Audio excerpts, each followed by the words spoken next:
ఓం అజ్ఞానతిమిరాంధస్య జ్ఞానాంజనశలాకయ చక్షురున్మీలితం యేన తస్మై శ్రీగురవే నమః. మూకం కరోతి వాచాలం పంగుం లంఘయతే గిరిం యత్కృపాతమహం వందే శ్రీగురుం దీనకారణం. ఆజానులంబితభుజౌ కనకావదాతౌ సంకీర్తనైకపితరౌ కమలాయతాక్షౌ విశ్వంభరౌ ద్విజవరౌ యుగధర్మపాలౌ వందే జగత్ప్రియకరౌ కరుణావతారౌ. కుల్లేందీవరకాంతిమిందువదనం బర్హావతంసప్రియం శ్రీవత్సాంకమురారకౌస్తుభధరం పీతాంబరం సుందరం. గోపీనాం నయనోత్పలార్చితతనుం గోగోపసంభావృతం గోవిందం కలవేణువాదనపదం దివ్యాంగభూషం భజే. రాధే బృందావనాధీశే కరుణామృతవాహిని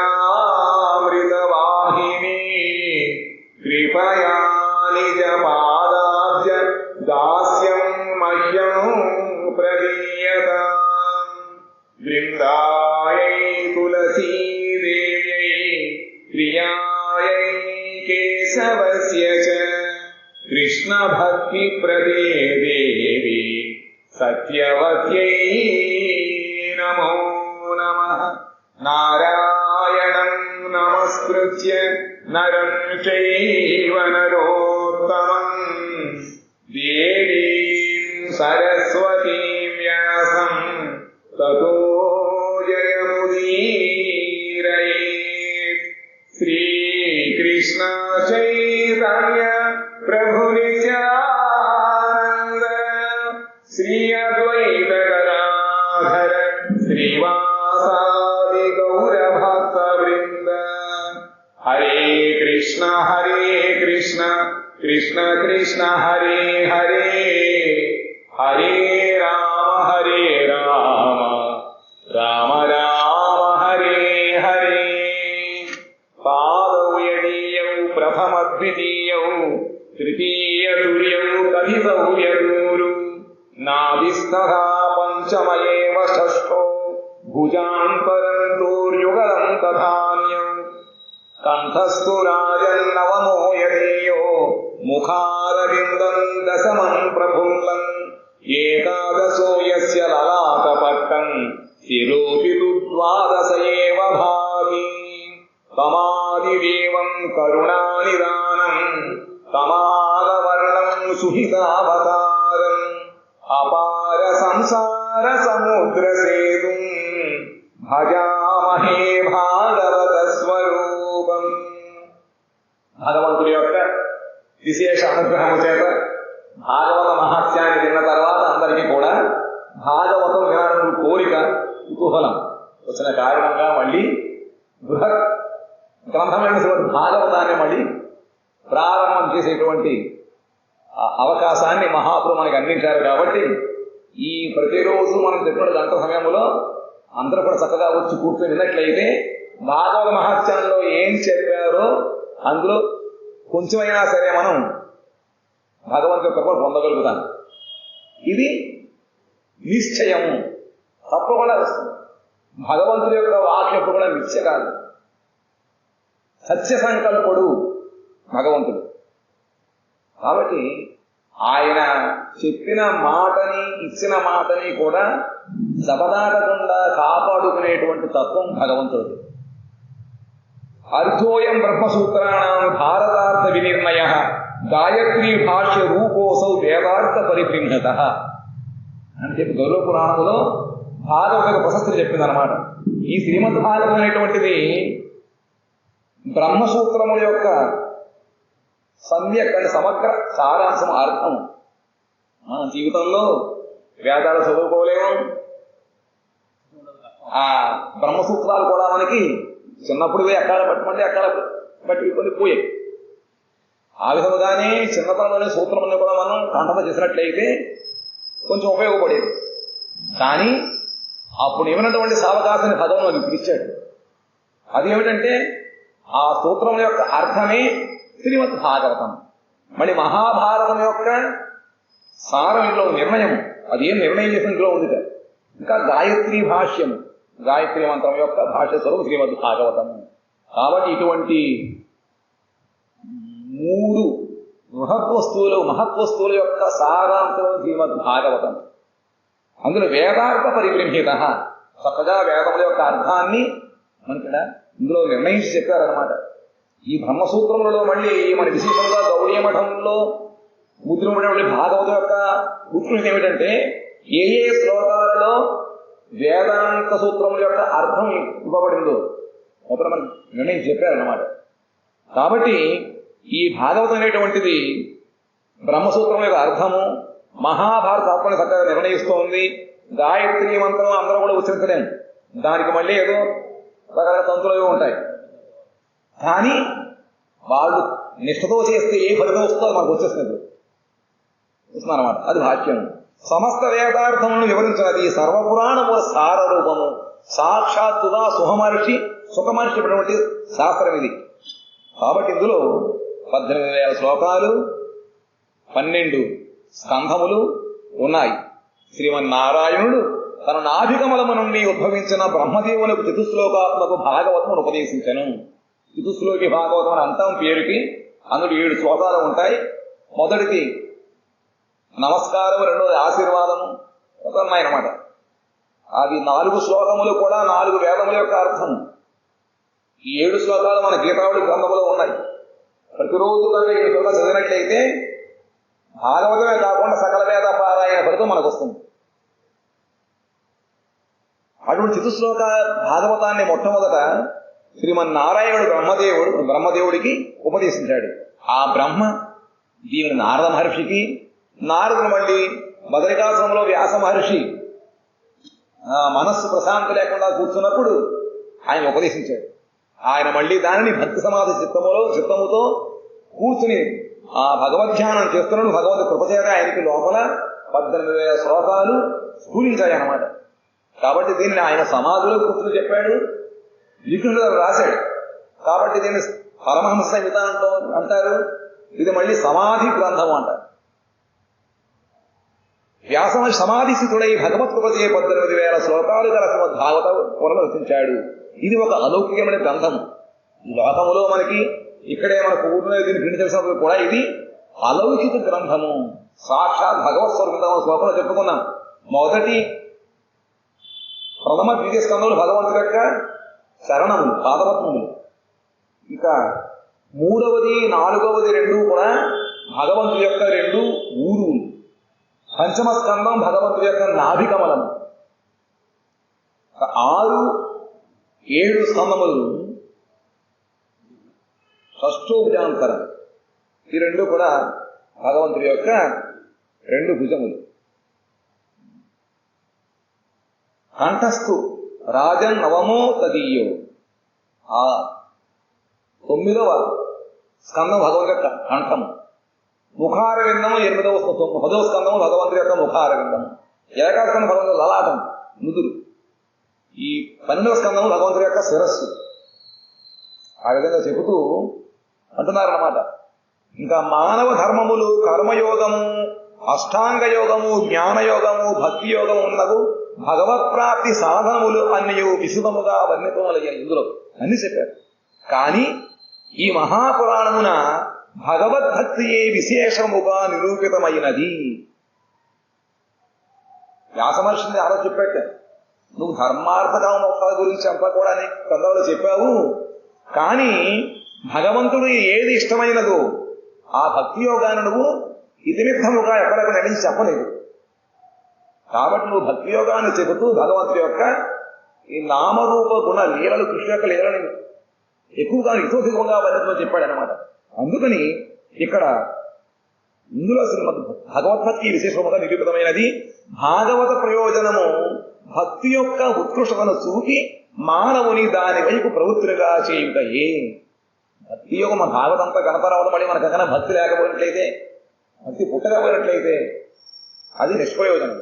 ఎందుకంటే నారద మహర్షి భాగ సప్తాహం చేయించినప్పుడు చతుస్సవం చేత అందులో ప్రారంభం కాకుండానే భక్తి దేవత కూర్చుంది. కాబట్టి ఇక్కడ మనం చదువుతున్నా వింటున్నా భక్తి ఎక్కడ ఉన్న శ్రద్ధాభక్తులమని దాన్ని వినాలన్నమాట. ప్రతి స్కందములో కూడా భక్తి యొక్క ఉత్కృష్టత అందులో చెప్పబడింది. దశమ స్కందము భగవానుని లీలతో నిండి ఉంటే అది సాక్షాత్తు భక్తి స్వరూపమై ఉన్నది. ఈ గ్రంథమనందు ఇంకను భగవాను వివిధ అవతారములు వర్ణితములైనవి. ఏ తేజాంశ కళాపుంస కృష్ణస్తు భగవాన్ స్వయం అనగా శ్రీకృష్ణుడు స్వయముగా భగవానుడి విషయమును అది నిరూపించిన. ఇంతేకాక గ్రంథంలో సర్గము విసర్గము స్థానము పోషణము ఊతి మన్వంతరము ఈశాను కథ నిరోధము ముక్తి ఆశ్రయము ఈ 10 లక్షణములు భాగవతంలో ఉంటాయి. అందుకనే మహాపురాణం. పురాణములో 5 లక్షణాలే ఉంటాయి. కానీ భాగవతములో ఈ 10 లక్షణములతో పాటు ఆ 10 ఆశ్రయము కూడా సౌరతత్వం కూడా ఇక్కడే మనకి చక్కగా నిరూపించబడింది. కాబట్టి ఇది మహాపురాణము. ఇట్టి శ్రీమద్ భాగవతమును ఆధారముగా చేసుకుని ఎన్నో రకాల సంప్రదాయాలు వచ్చాయి.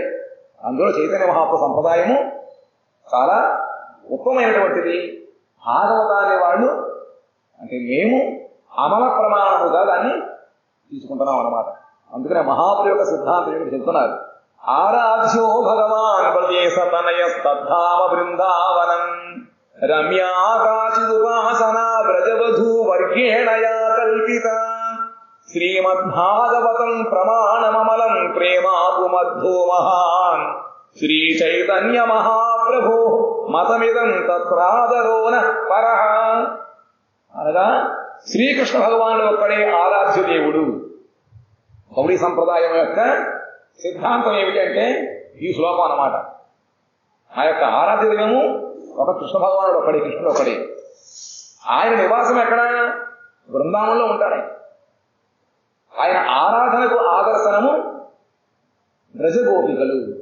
బృందావనంలో ఈ విధంగా వాళ్ళు సర్వకాల సర్వస్త్రయందు అన్ని గృహకార్యములు చేసుకుంటూనే వాళ్ళు భగవంతుని ఏ విధంగా ఆరాధించారో అది చాలా ఉత్తమైన రమణీయమైనటువంటిది. కష్టాలేం లేవు. ఉపవాసాలు ఉండాలి, ఏదో అడవులకు వెళ్ళిపోవాలి, ఇది నాది కాదని అనుకోవాలి, ఏం లేదు. చక్కగా ప్రీతితోటి భగవంతుడు మీరు మీ పిల్లలని మీ భార్యాభర్తలను ఈ విధంగా ప్రేమిస్తూ ఉంటారు. అంతకన్నా ఎక్కువగా భగవంతుని ప్రేమించాలి. ఎందుకంటే ఆయన బృందావనంలో ఉన్నప్పటికీ కూడా సర్వజీవుల యొక్క హృదయములలో సుఖుల్లో కూర్చున్నాడు. నేను చూపేవాడు. చుట్టాలందరూ కూడా వాళ్ళ స్వజనాఖ్య దక్షు అంటారు. దస్యు బంధువులందరూ కూడా స్వజనులు అనే పేరున్నటువంటి దస్యులు, బందిపోడు దొంగలు. ఈ సమయాన్ని మింగేస్తారు వాళ్ళు, ఈ మనసు మింగేస్తారు. కాబట్టి వీళ్ళు తీపి దొంగలు అన్నమాట. కానీ నిరంతరం మనకు కనపడకుండా మన హృదయంలో ఉండి ప్రతి శ్వాస నిశ్వాసలు కూడా మనకి జీవితనిచ్చి అండగా ఉండేటువంటి వాడు భగవంతుడు. ఆయన సుకృతుడు. కాబట్టి ఆయనని మనం ప్రేమించగలగాలి. ఎలాగట ఉపాసన అటువంటిది అంటే చక్కగా బృందావనంలో బ్రజగోపికలు ఏ విధంగా అయితే వాళ్ళు కృష్ణుడిని ప్రేమించాలో ఆ విధంగా ప్రేమించాలి. వాళ్ళు ఏమి కూడా త్యాగం చేయలేదు. వాళ్ళు గురువులు లేరు, అయినా పేపుని మానుకోలేదు. కానీ అన్ని పనులు చేస్తూ కూడా వాళ్ళు భగవంతుడి యొక్క అనురాగం ఎక్కువగా కలిగి ఉందన్నమాట. అదే సరైనటువంటి సమర్పణ. కాబట్టి ఆ బ్రజగోకుల ఉపాసనయే అది దీనికి ఆదర్శం. ప్రమాణం శ్రీమద్ భాగవతమే ప్రమాణ గ్రంథము. ప్రేమయే జీవునకు పరమ పురుషార్థం. అందరిలోనూ ఉంది ఇది. కాకపోతే కొంత ఉత్తములేమో తల్లిదండ్రులు ప్రేమ చూపిస్తున్నారు, కొంతమంది కుక్కడిని చూపిస్తున్నారు. జీవోడి గాడి అన్నటువంటి ప్రేమ తిరిగి పడిపోయింది. జీవోడి గాడి మీద వచ్చింది. కాబట్టి దీని వల్ల తిరగవేసిన భగవంతుడి మీద మనం ప్రేమ పెట్టుకోవాలన్నమాట. ఈ భాగవతం వింటే మనకి అది తప్పకుండా మనకి సిద్ధిస్తుంది. భక్తి క్షేత్రమున జాతి మత ఆచరణ వివక్షలో మహాప్రభు అంగీకరించలేదు. మన సాధన వచ్చేటప్పటికీ ఈ భగవత్ ప్రేమ నామ సంఖ్య ఎటువంటి జాతి మత కుల లింగ వయోభేదం లేదు. ఎవరికి శ్రద్ధ ఉంటే చాలు. అందరినీ కూడా దేనికి మహాప్రభు కూర్చోబెట్టారు. మిగతా సంప్రదాయాచార్యులు కూడా వాళ్ళు చెప్పారు, అందరూ సమాజం చెప్పినా కూడా వాళ్ళ యొక్క ఆరాధన వచ్చేటప్పటికీ వాళ్ళు వేరు వీరు వేరు. బ్రాహ్మణులతో మిగతా వాడు చోటెవరు. కానీ మహాప్రభు సంప్రదాయంలో అందరికీ భగవత్ సేవ చేయడానికి కానీ, భగవన్ నామ సంకీర్తనం కానీ వినడానికి కానీ, ఆ కార్యక్రమాలు పాల్గొనడానికి కూడా సమానమైన అధికారం ఉంది. కానీ శ్రద్ధ మాత్రం అక్కడ శ్రద్ధ అనురాగాలు ఉండాలన్నమాట. అందుకనే మహాప్రభు అడిగారు మహాప్రభుని, ఎవరయ్యాను అంటే నాహం విప్రుడు నచనపతి నాకు వైశ్యోన శూద్రో నాహం వర్ణీ నచ గృహపతిర్న వనస్థోయతిర్వ కింతు ప్రోద్యో నిఖిల పరమానంద పూర్ణామృతాబ్ధి గోపీ భర్తు పద కమలయోర్ దాస దాసానుదాస అన్నారు. ఎవరవయ్యా అంటే నేను బ్రాహ్మణుడు కాదు, సన్యాసిని కాదు, మరి ఎవరేమైతే నాకు ఎటువంటి వర్ణం లేదు, నేను గృహస్థుడు కాదు, వానప్రస్థుడు కాదు, మరి ఎవరేమంటే నేను పరమానంద పూర్ణ సముద్రుడైనటువంటి ఆ భగవంతుడు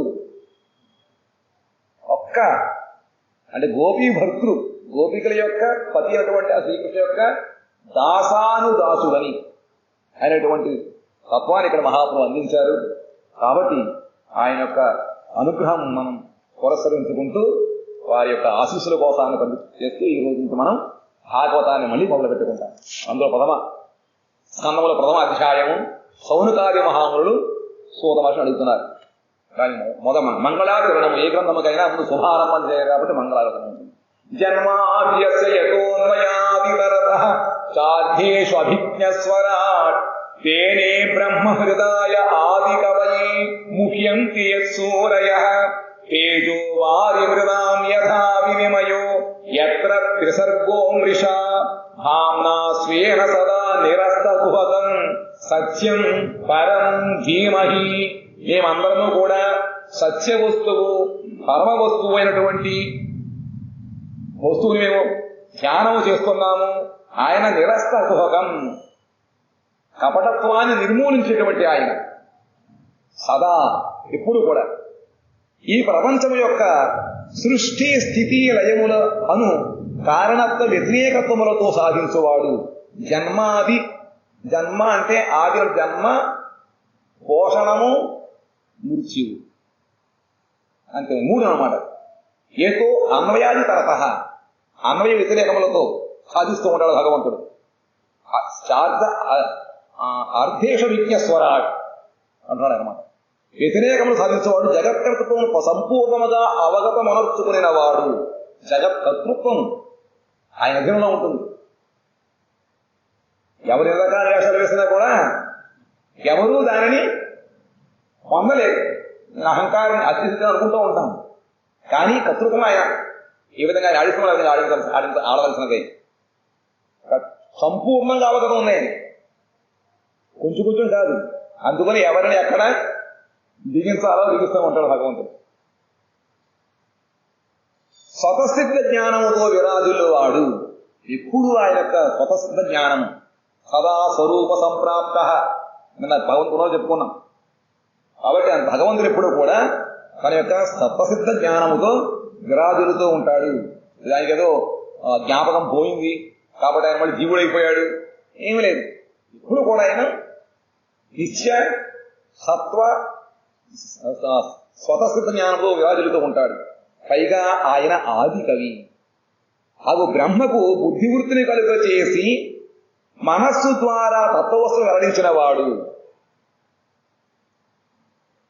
బ్రహ్మగారి హృదయములో తన యొక్క మనస్సు ద్వారా తత్వవస్తువుని, అందుకని ఆయన బుద్ధి కాబట్టి టప్ టప్ అని తప్పంటే నీరు తప అనుకుని ఆయన తపస్సు చేశాడు బ్రహ్మగారు. అంతటి మేధస్వామి అనుకుందన్నమాట. ఏనే బ్రహ్మ హృదయ ఆది కవియే ముఖ్యంతి సూరయ. ఆ విధముగా బ్రహ్మగారి యొక్క హృదయములో ఆయన ఈ తత్వంతో కూడా బుద్ధివృత్తిని కలిగించిన వాడు, మనస్సు ద్వారా తత్వవస్తువును వెల్లడించిన వాడు, ఇంద్రుడు మున్నకు దేవతలు కూడా మోహపరిచిన వాడు. ఇంద్రాది దేవతలను కూడా మోహపరుస్తూ ఉంటాడు.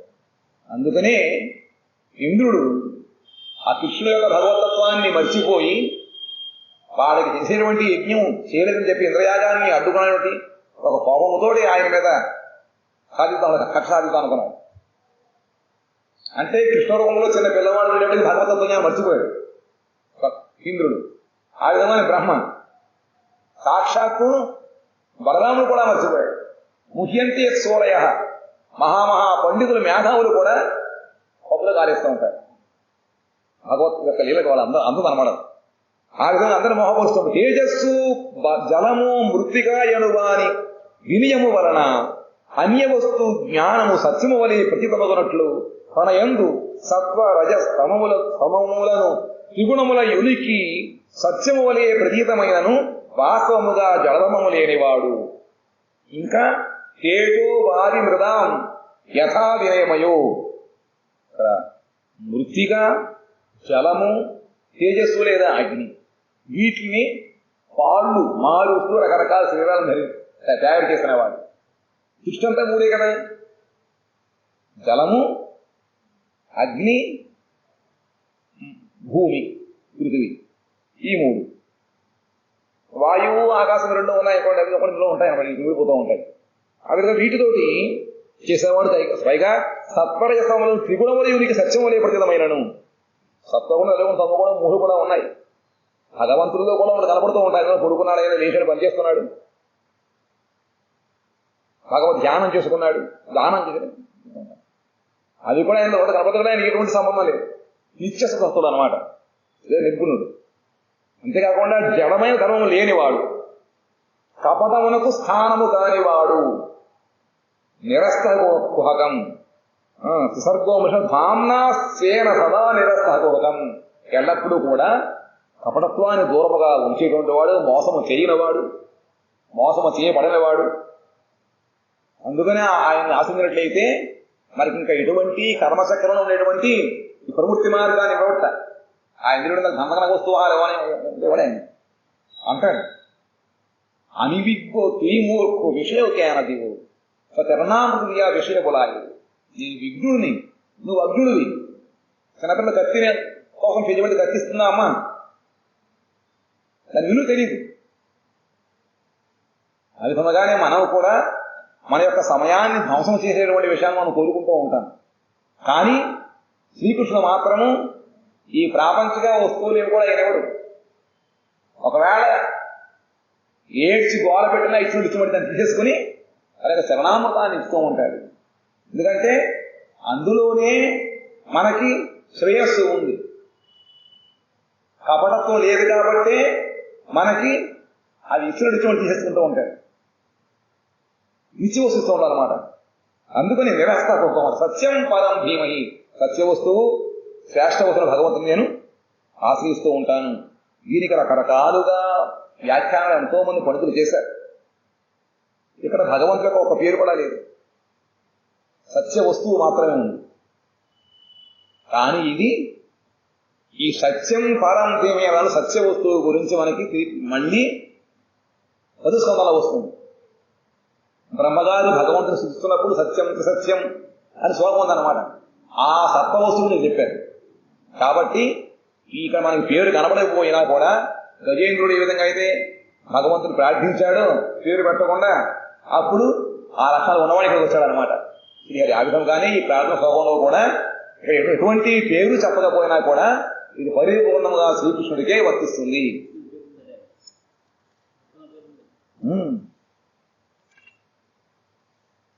దీనికి చాలా వ్యాఖ్యానం ఉంది. నాకు చెప్పే ఒప్పుకలేదు, మీకు రావడానికి మీరు సరిపడు కూడా. ఈ మంగళచారణ పూర్వకముగా శ్రీ వ్యాసుడు ఆరాధ్య వస్తువు పరమేశ్వరుడు నిర్ణయించాను. ఆ పరమేశ్వరునికి స్వరూప లక్షణం అనేవి తరస లక్షణం 2 లక్షణములు ఉన్నాయి. స్వరూప లక్షణం ముఖ్యము, తరస లక్షణం గౌణము. ఆకృతి, ప్రకృతి, స్వరూపము అంటే ఆకారము, స్వభావము, మూర్తి, ఈ 3 స్వరూప లక్షణాలు. స్వరూప లక్షణాలు అంటే ఆకారము, స్వభావము, మూర్తి, విగ్రహము, ఈ 3 కూడా స్వరూప లక్షణాలు. కార్యము ద్వారా కలుగు జ్ఞానము తటస్థము. కార్యము ద్వారా వచ్చేటువంటి జ్ఞానం ఒకటి ఉంటుంది, తటస్థ లక్షణం. ఎందుకంటే ఆయన ఉన్నటువంటి అన్ని గుణములు ఒకసారి బయట పడవచ్చు, పడకపోవచ్చు. పనిచేస్తే కదా మనలో ఎటువంటి నేను తెలిసేది. పనిచేయనంత ముందు అంతవరకు కూడా నేను చాలా గొప్ప ప్రావీణ్యుని, దిగిన తర్వాత తెలుస్తుంది అందులో అతను ఎంత పని వచ్చినా అతను అయిపోయి ఉంటుందో. కాబట్టి ఈ మామూలు కార్యముల ద్వారా కొంతవరకే భగవంతుడి యొక్క లక్షణాలను తెలుసుకోగలుగుతాం. సర్వకార్యాల సర్వలక్షణాలు చూపించడు. జన్మాది శ్లోకంలో సత్యం పరం అను ఈ 2 శబ్దముల ద్వారా స్వరూప లక్షణం నిరూపితమైనది. విశ్వం యొక్క సృష్టి స్థితి లయములు బ్రహ్మ హృదయములో వస్తుజ్ఞానమును ప్రకాశము చేయుట అర్ధాభిజ్ఞానమునకు తటస్థ లక్షణములని తెలిపి ఆరాధ్య వస్తువు పరమేశ్వరుడే అని రూఢి చేసెను. కావున శ్రీమద్భాగవతము బ్రహ్మసూత్రార్థమును ప్రతిపాదించుతున్నది. తాను రచించిన బ్రహ్మసూత్రం సాని వ్యాఖ్యానంగా భాగవతాన్ని రచించాడు అన్నమాట. ఇక్కడ చెబుతూ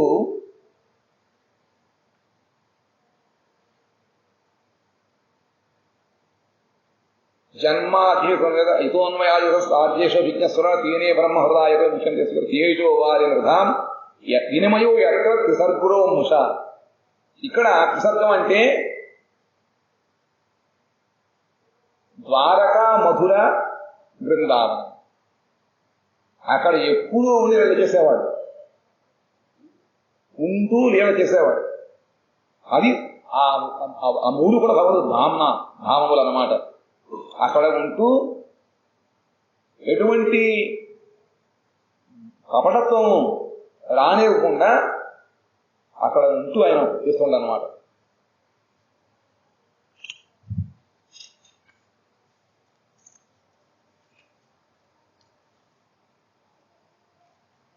ధీమహి అనేది సాధన ప్రయోజనము. శ్రీమద్భాగవతం బ్రహ్మసూత్రములు ప్రతిపాదించున్నది. శ్రీ వ్యాసుడు తాను రచించిన బ్రహ్మసూత్రములకు తానే వ్యాఖ్యాన రూపంగా శ్రీమద్భాగవతమును వ్రాసెను. గాయత్రీ మంత్రం యొక్క అర్ధరూపము ఈ గ్రంథమును ప్రారంభించను. సత్యం పరం అను సంబంధ తత్వము. సత్యం పరం 2 సంబంధము. ధీమహి అన్నది సాధన ప్రయోజనము. ధర్మ ప్రోచితకైతవోత్ర పరమో నిర్మత్సరాణాం సతాం వేద్యం వాస్తవమత్ర వస్తు శివదం తాపత్రయోన్మూలనం. శ్రీమద్భాగవతే మహాముని కృతే కిం వా పరైరీశ్వరః సద్యో హృద్యవరుధ్యతే అత్ర కృతిభిః శుశ్రూషుభిస్తక్షణాత్. మహామునిచే రచింపబడిన ఈ శ్రీమద్భాగవత గ్రంథమునందు మాత్సర్యరహితులకు సత్పురుషుల శుద్ధ భక్తి యోగరూపము కపటము లేని పరమధర్మం నిరూపించబడుతున్నది. ఇక్కడ భాగవతములో పరమధర్మము అంటే శ్రేష్ఠ ధర్మం ఏమిటో అదే భాగవత ధర్మము. ఈ భాగవత ధర్మం గురించి మనం 11వ స్కందములో తెలుసుకున్నాం. భాగవత ధర్మం అంటే ఎటువంటి జ్ఞానము లేనటువంటి వాళ్ళు కూడా భగవత్ తత్వజ్ఞానాన్ని పొందగలుగుతూ ఉంటారు. కుంటివాడు కూడా సంసార సముద్రం దాటగలుగుతాడు. మూగవాడికి కూడా భగవద్ గుణాన్ని తిప్పగలగాలి. అటువంటి ధర్మము. అంతేకాకుండా ఇంకా గుడ్డివాడు కూడా అతి సునాయాసముగా ప్రయాణము చేయగలిగిన మార్గం ఇది. ఇది భాగవత ధర్మం. నిర్మత్సరాణాం సదాం. కాబట్టి పరమధర్మ తాపత్రయనాశనము చేయునట్టుది, తాపత్రయోన్మూలనం శుభప్రదమైనట్టుది, వాస్తవమైనట్టుది, పరమార్థభూతమైనట్టుది అగు తత్వము దీని ఎందుకు తెలుసుకొనదగినదై ఉన్నది. ఈ భాగవతం ముందు ఏం చెప్పారంటే మంగళాచరణములో ఆ భగవంతుడికి నమస్కారం, దీన్ని ధ్యానం చేస్తున్నాం. రెండవది ఇందులో ఏం చెప్పారు? గ్రంథంలో చెప్పిన వస్తువు ఏమిటంటే భాగవత ధర్మము. అది ఎటువంటిదంటే కపటత్వము లేనిది, ప్రాపంచిక లౌకిక విషయములు మనకి ఇవ్వకుండా పరమధర్మాన్ని మనకి ప్రబోధించేటువంటి గ్రంథము. తాపత్రయాన్ని పోగొట్టేది, శుభప్రదమైనట్టుది. కాబట్టి ఇటువంటి పరమార్థభూతమైనట్టి ఈ తత్వము దీని ఏం తెలుసుకున్నదగ్గరే ఉన్నది. ఇది ఉండగా ఇతర శాస్త్రముల వలన ప్రయోజనం ఏమి ఉండను. అన్నీ ఇందులో ఉన్నప్పుడు ఇంకా మనకి అవసరం లేదు, ఒక బిడుగులు చాలుట. అందుకని శ్రీమద్ భాగవతే మహాముని కృతే కిం వా పరైరీశ్వర, కిం వా పరై ఈశ్వర సజ్జ వృజ్యతే. సరే బాగానే ఉంది, మాకు వచ్చే లాభం ఏమిటి? భాగవతం ఏమంటున్నారు? గ్రంథము ఇది పరమధర్మం అంటున్నారు. దీనివల్ల మనకు వచ్చేటువంటి ఇప్పుడు మనం నిర్మలేమిటి? లాభలేకనే పరిచయం అంటున్నారు. ఈ గ్రంథ పరిశీలన వలన శ్రీహరి సుకృతి సంపన్నులకు శ్రోతలచే వెంటనే హృదయమునందు అవరుద్ధులగును. సుఖుడు ఉన్నట్లయితే భాగవతం వినడం వలన వెంటనే ఆ భగవంతుడు శబ్దరూపముగా మన చెవిలో ప్రవేశించి హృదయంలో కృష్ణుడికి కూర్చుంటాట. సద్యోహృది వెంటనే హృది అవరుధ్యతే అత్ర, హృదయంలో ఆయన బంధులు పడతాట. పృథివీ సుస్థులు ఎవరికైతే శ్రమ ప్రవృత్తి ఉందో సుకృతివంతులు వెంటనే అంటారు. ఏదో విన్న తర్వాత కొంతకాలానికి లోపలికి వెళ్ళి తిరిగి మన ఔషధం తింటే విధంగా అవుతుందో అలా ఉండదు. తక్షణాత్ వెంటనే ఇన్స్టెంట్. సద్యోహృద్యవరుధ్యతే పృథివీ శుశ్రూషుభి తక్షణాత్ వెంటనే శ్రీమన్నారాయణుడు ప్రథమమున సంక్షేపముగా చతుశ్లోకి రూపమున ఈ శ్రీమద్ భాగవత గ్రంథమును వెల్లడించాను. దీని యందు కర్మజ్ఞాన కాండాశ్రితమగు మాత్సర్యము లేనివారు, సర్వప్రాణుల యందు దయగలవారు అగు సత్పురుషుల సర్వశ్రేష్ఠ ధర్మముగు శుద్ధభక్తి యోగము నిరూపితమైనది. నిర్మత్సరమగు ఆ సద్ధర్మమునందు ఫలాభిసంధి లక్షణములకు ధర్మార్థ కామములకు సాలోక్యాది ముక్తివాంఛకు స్థానము లేదు. ఈ గ్రంథానుశీలన వలన ఆధ్యాత్మికము, ఆది భౌతికము, ఆది దైవికమునకు త్రివిధ తాపములను వానికి మూల కారణముకు అవిద్యను నాశనము చేయునట్టిది. పరమానందమును కలుగు చేయునది. నాశరహితమైనది యగు అద్వయ జ్ఞాన వస్తుతత్వము అనుభవంలోనికి వచ్చును. ఇది వింటే అప్పుడు మనకి అద్వయ జ్ఞాన తత్వం ఏమిటో అనుభూతికి వస్తుంది. ఈ శ్రీమద్ భాగవత శ్రవణాదుల వలన మాత్సర్య రహితులు, సుకృతి సంపన్నులు అగు శ్రోతల హృదయమున పరమేశ్వరుడు శ్రీహరి వెంటనే అవరుద్ధుడగును. ఈ విషయమున ఇతర శాస్త్రం వలన ఎట్టి ప్రయోజనం ఉండను. ఇది వింటుంటేనే మనకి అన్ని పోతున్నాయి, భగవంతుడు చూడంగా కూర్చుంటాడు. అంతకన్నా మాకు ఏం కావాలి? అందువలన సర్వశ్రేష్టమగు ఈ శ్రీమద్ భాగవత గ్రంథమును ఎల్లప్పుడూ శ్రవణము చేయవలెను అని చెప్పారు. ఇంకా దీనికి ఎంతో మంది మహాత్ముల యొక్క వ్యాఖ్యానం ఎక్కువగా ఉంది. నిగమ కల్పతరోర్గలితం ఫలం సుఖముఖాదమృత ద్రవ సంయుతం పిబత భాగవతం రసమాలయం ముహురహో రసికా భువి భావుకా. భగవత్ప్రీతి రసజ్ఞులు, భగవంతుడి యందు ప్రీతి కలిగిన వారు, అప్రాకృత రస విశేష ఆవనాచతురులు అగు భక్తులారా. మీరందరూ భక్తులే కదా, నేను కూడా ఒక. కాబట్టి సుఖముఖమున నుండి బయలువెడలి శిష్య ప్రశిష్యాది పరంపరను అనుసరించి స్వేచ్ఛగా భూమి యందు అఖండరూముగా అవతరించినట్టిది. ఈ భాగవత గ్రంథము శిష్య పరంపరగా వచ్చింది కాబట్టి ఇందులో ఎటువంటి ఇంకా విక్షేపాలు కానీ అవే ఉండవు, మార్పులు చేర్పులేవి లేవు. ఉన్నది ఉన్నట్లుగా అక్కడి నుంచి పరంపరగా వచ్చింది. అది కూడా సుకుడు అనేటువంటి మహర్షి ద్వారా బయటకు వచ్చిందన్నమాట. అఖండ రూపంగా ముఖం కూడా మిగతా అంతా కూడా వాళ్ళు శిష్యులు ఎరువులు చెప్పుకొచ్చారు. ఏదో పైకి కొంత జ్ఞానము, సుమంతుడు కొంత అర్థంగా వేదాల్లో కొంత భాగం చెప్పుకొచ్చాడు వ్యాస మహర్షి. కానీ సుఖదేవుడికి మటుకు ఈ భాగవతం అంతా కూడా ఉన్నట్లుగా అదే ప్యాకేజ్ ఇచ్చేశాడు అనమాట. కాబట్టి ఇది అఖండము. ఇందులో కొంత భాగం పొరపాటు వస్తుందిలో ఉంది. పరమానంద రసమైనట్టుది, చర్మము బీజము మున్నగు విడువదగిన భాగములేవి లేనట్టుది. ఇది ఒక ఫలంగా మనకు అనుకున్నట్లయితే ఈ పండు వేద కల్ప వృక్షము నిగమ కల్పతరోలు పెడుతున్నారు. నిగమములంటే వేదములు. వేదముల వృక్షమునకు చక్కగా పడినటువంటి పరిపక్వ ఫలం అన్నమాట. ఇది సకల నిగమాగమునకు ఇది ఫలస్వరూపము. పైగా దీన్ని సుఖమట్లేదు సిరక పుట్టిందన్నమాట. సిరక పుట్టిన పండుగ ఇంకా ఎటువంటి అందులో ఎటువంటి సంస్కారం అది తప్పకుండా తీగా ఉంటుంది. మిగతా వాటి ద్వారా ముగిస్తే వేరుగా ఉంటుంది. కానీ రామచిక్కుతాన్ని కనుక ఒకసారి ఆహ్వానించినట్లయితే దాని యొక్క రుచి వేరుగా ఉంటుంది అన్నమాట. కాబట్టి సుఖముఖ అమృత ద్రవ సంయోగము, ఆ సుఖమహర్షి యొక్క అనుభవపూర్వమైనటువంటి ఆ ప్రేమరసము ద్వారా అది రంగరవబడింది అన్నమాట. అటువంటి దాన్ని పిబత నిరంతర రసం చేయమన్నారు. రసమాలయం ముహురహో రసిక భూభావుక. కాబట్టి ఇది ఈ పండుకి పైన ఎటువంటి తొక్క లేదు, లోపల గిందా టంక లేదు.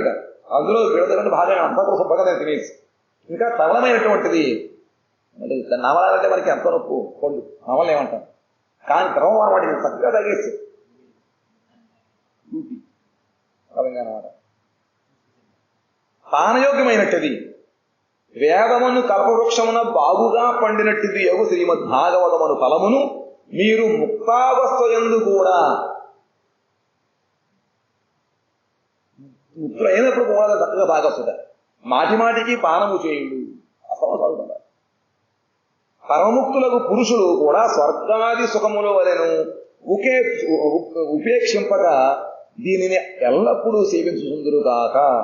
పరముక్తుల పురుషులు కూడా స్వర్గాది సుఖాలు వాళ్ళు వదిలిపెడుతుంటారు. వాటి ఎందుకు ఇటువంటి వీళ్ళకి మమకార ఆసక్తి ఉండదన్నమాట. అలాగంటే మీరు వదిలిపెట్టకండి.